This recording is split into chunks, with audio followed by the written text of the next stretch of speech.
नमस्कार दोस्तों, मैं आर्यन और आप देख रहे हैं स्टोरी विद आर्यन। आज की हमारी कहानी 5 दोस्तों की है, जो कि कालरात्रि के जंगल में फंस गए थे। वहां उसके साथ क्या हुआ, वो हम आगे जानेंगे।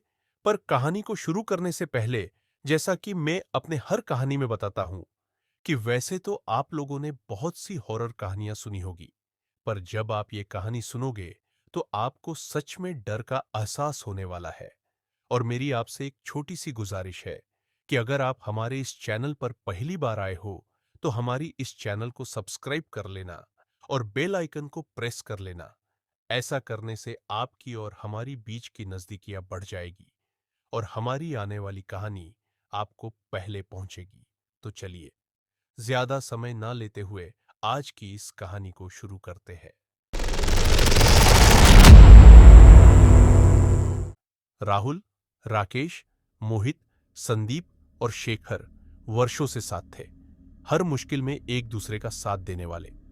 अपने अपने करियर में मेहनत करते हुए वे कभी कभी अपने काम की व्यस्तता से बाहर निकलकर कुछ खास करने का प्लान बनाते थे। इस बार वे एक ऐसे एडवेंचर पर जाने की सोच रहे थे जो उनकी पुरानी ट्रिप्स से अलग हो।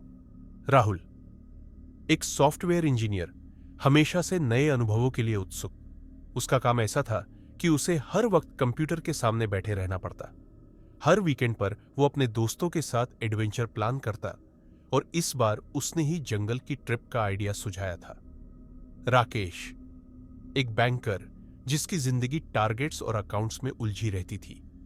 बैंक के तनाव से निकलने के लिए वो अक्सर दोस्तों के साथ एडवेंचर ट्रिप्स पर जाता था। मोहित, एक फ्रीलांस फोटोग्राफर जो हमेशा कुछ नया और जोखिम भरा कैप्चर करने का जुनूनी था। जंगल की खूबसूरती और रहस्य उसकी फोटोग्राफी के लिए बिल्कुल परफेक्ट थी।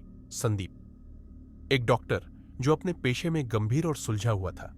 उसे जंगल की ट्रिप का आइडिया पहले तो अजीब लगा, लेकिन अपने दोस्तों के जोर देने पर वह भी तैयार हो गया। शेखर, एक मार्केटिंग प्रोफेशनल जो किसी भी चैलेंज को एक्साइटमेंट में बदल देता। उसके लिए यह ट्रिप जंगल का डर नहीं, बल्कि एक नए थ्रिल का अनुभव था। इन पांचों ने कालरात्रि के जंगल की कहानियों के बारे में सुना था, लेकिन उन्होंने इसे अफवाह मानते हुए अनसुना कर दिया। यह जंगल अपने भयानक इतिहास के लिए कुख्यात था। स्थानीय लोगों की माने तो यह जंगल आत्माओं का निवास स्थान था, जो इंसानों की ऊर्जा को अपना शिकार बनाती थी। पर दोस्तों ने इन कहानियों को अंधविश्वास मानते हुए जंगल में रात बिताने का साहसिक फैसला किया। जंगल में रात गहराने लगी।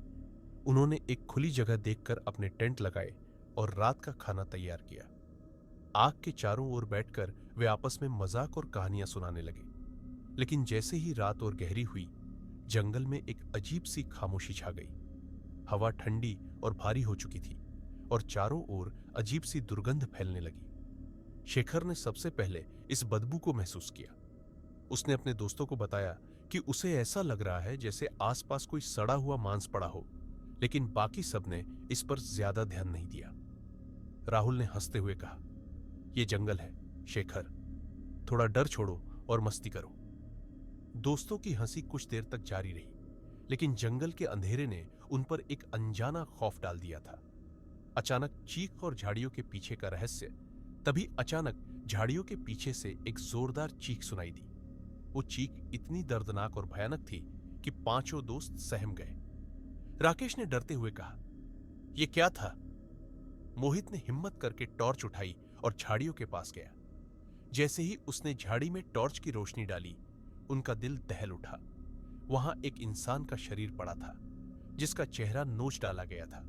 उसकी आंखें खुली हुई थी और उसके होठों पर खून जमा हुआ था।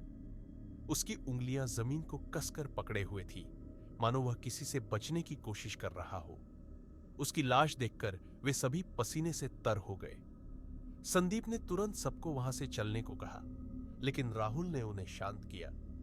शायद ये कोई जंगली जानवर का काम हो। सभी वापसी के लिए मुड़े और कैंप की ओर भागे, लेकिन वहां पहुंचते ही उन्हें अपने टेंट के चारों ओर खून के ताजे धब्बे दिखाई दिए, मानो किसी ने जानबूझकर उन पर निशान छोड़े हो।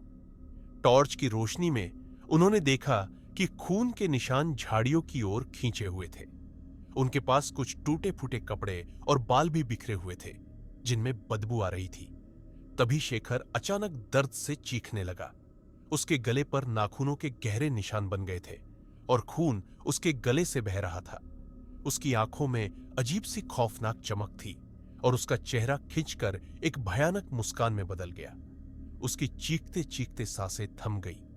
वे सब सदमे में आ गए और उन्हें समझ नहीं आया कि उसके साथ क्या हुआ।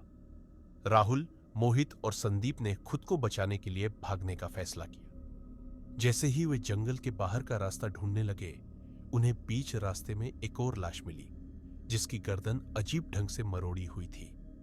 वह लाश उनकी ओर देखकर मुस्कुरा रही थी, मानो कह रही हो कि तुम भी नहीं बच पाओगे। संदीप की हिम्मत टूटने लगी थी। तभी एक भयानक आवाज ने उन्हें पीछे मुड़ने पर मजबूर कर दिया। झाड़ियों के बीच से एक अजीब परछाई धीरे धीरे उनकी ओर बढ़ रही थी।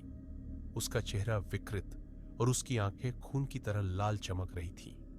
मोहित की आंखों में डर था और उसने संदीप का हाथ पकड़कर दौड़ने की कोशिश की, लेकिन उनके पैर जैसे किसी अनजानी ताकत ने जकड़ लिए थे। संदीप का गला कसने लगा और उसकी आंखों से खून बहने लगा। राहुल उसे बचाने के लिए चिल्लाया, पर उसकी आवाज जंगल में गुम हो गई। कुछ ही देर में संदीप भी वहीं दम तोड़ चुका था। अब राहुल अकेला रह गया था। उसकी सांसें तेज हो रही थीं और दिल किसी अनजानी आशंका से कांप रहा था। तभी उसे अपने पीछे एक अजीब सी हंसी सुनाई दी। वो हंसी इतनी भयानक थी कि उसके पैरों में जैसे जान ही नहीं बची। उसने मुड़कर देखा और उसकी आंखों के सामने वही खौफनाक परछाई खड़ी थी, जिसके चेहरे पर आंखें नहीं थी, लेकिन एक भयानक मुस्कान जरूर थी। राहुल जंगल के अंधेरे और खौफनाक रात से बाहर निकलकर गांव की ओर भागा। उसकी सांसें तेज थीं और दिल किसी अनजाने खौफ से कांप रहा था। जंगल के अंदर बिताई गई भयानक रात ने उसे भीतर तक हिला दिया था। अपने दोस्तों के खून से सने चेहरे, उनकी दर्दनाक चीखें और उस खौफनाक साए की डरावनी हंसी, ये सब उसके दिमाग में गूंज रही थी। वह जैसे तैसे गांव तक पहुंचा और हांफते हुए एक बूढ़े आदमी के पास जाकर रुका। बूढ़ा उसे देखकर मुस्कुराया और बोला, तू वापस आ तो गया, पर काल रात्रि के जंगल का शिकार एक बार छोड़ दिया जाए, ऐसा कभी नहीं हुआ। राहुल ने कांपते हुए पूछा, मतलब क्या है आपका? बूढ़ा आदमी गहरी आवाज में हंसते हुए बोला, वो साया तेरा पीछा छोड़ेगा नहीं। चाहे तू जहां भी जाए, वो तुझे ढूंढ लेगा। इसे खत्म करने के लिए तुझे फिर से उसी जंगल में जाना होगा और उस खौफनाक सच का सामना करना होगा जो अब तक किसी ने नहीं किया। राहुल की आंखों में डर साफ झलक रहा था, पर एक नई जिज्ञासा भी थी। वह समझ चुका था कि इस भयानक खेल का अंत अभी नहीं हुआ। शायद कालरात्रि के जंगल के रहस्यों को जानने और अपने दोस्तों का बदला लेने के लिए उसे एक बार फिर उस जंगल में कदम रखना होगा। क्या राहुल उस खौफनाक जंगल में वापस जाएगा? क्या वह उस रहस्यमय साए का सामना कर सकेगा? जानने के लिए तैयार रहिए दूसरे भाग के लिए, जहां सच और डर का पर्दा उठेगा। तो दोस्तों, यह कहानी का पहला भाग यहां ही खत्म होता है। आगे क्या होगा यह हम दूसरे भाग में जानेंगे। तब तक के लिए देखते रहिए स्टोरी विथ आर्यन। तो चलिए, मैं आपका दोस्त आर्यन आपसे अलविदा लेता हूं। तब तक के लिए अपना ख्याल रखें।